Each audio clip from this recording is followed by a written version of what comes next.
മലബാറിൽ നിന്നുള്ള ആദ്യ ദൈവദാസനെ സ്വീകരിക്കാനൊരുങ്ങി വിശ്വാസി സമൂഹം. ഇരിട്ടി പട്ടാരം വിമലഗിരി ഭരണങ്ങാനം അസീസി ധ്യാന കേന്ദ്രങ്ങളുടെ സ്ഥാപകനും കപ്പുച്ചിൻ സന്യാസ ശ്രേഷ്ഠനും കരിസ്മാറ്റിക് നവീകരണ രംഗത്തെ പ്രധാനിയുമായിരുന്ന ഫാദർ ആർമണ്ട് മാധവത്തിന്റെ ദേവദാസ പദവി പ്രഖ്യാപനം ജൂലൈ 13 വിമലഗിരി ധ്യാന കേന്ദ്രത്തിൽ നടക്കും. സ്വർഗത്തിന്റെ കനിവ് നനുത്ത മഞ്ഞുകണങ്ങൾ പോലെ ഭൂമിയെ സ്പർശിക്കുന്നത് നന്മ നിറഞ്ഞ ചില മനുഷ്യരിലൂടെയാണ്. 71 വർഷം ഇങ്ങനെ ഭൂമിയെ സ്പർശിച്ച ദൈവത്തിൻ്റെ കനിവിൻ്റെ പേരാണ് ആർമണ്ടച്ചൻ. ഈ വരുന്ന 13-ാം തീയതി ഞങ്ങളുടെ പ്രിയ സഹോദരൻ ഒത്തിരിയേറെ മനുഷ്യർക്ക് സേവനം ചെയ്തതിൻ്റെ അടയാളമായി സഭ അദ്ദേഹത്തെ ദൈവദാസനായിട്ട് ഉയർത്തുകയാണ്.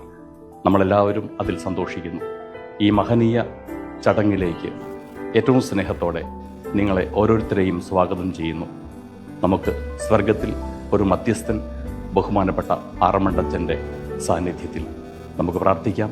ആർച്ച് ബിഷപ്പ് മാർ ജോസഫ് പാംപ്ലാനി തിരുക്കർമ്മങ്ങൾക്ക് മുഖ്യ കാർമ്മികത്വം വഹിക്കും. വിശുദ്ധ കുർബാനയിൽ മാർ ജോർജ് വലിയമറ്റം, മാർ ജോർജ് ഞർളക്കാട്ട് എന്നിവർ സഹകാർമ്മികത്വം വഹിക്കും. വൈകുന്നേരം 4 മണിക്ക് നടക്കുന്ന പൊതുസമ്മേളനം കേന്ദ്ര ന്യൂനപക്ഷകാര്യ സഹമന്ത്രി ജോർജ് കുര്യൻ ഉദ്ഘാടനം ചെയ്യും. ആർമണ്ടച്ചനെ കുറിച്ച് ഫാദർ ബിജു ഇളമ്പച്ചം വീട്ടിൽ എഴുതിയ 2 പുസ്തകങ്ങൾ മന്ത്രി റോഷി അഗസ്റ്റിൻ പ്രകാശനം ചെയ്യും.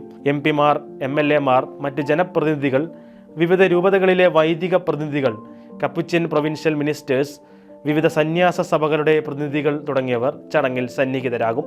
മനോജ് ജോർജിന്റെ വയലിൻ ഫ്യൂഷനും ചടങ്ങിന് മാറ്റുകൂട്ടും. ദൈവദാസ പദവി പ്രഖ്യാപനത്തിനുള്ള ഒരുക്കങ്ങൾ പുരോഗമിക്കുകയാണ്.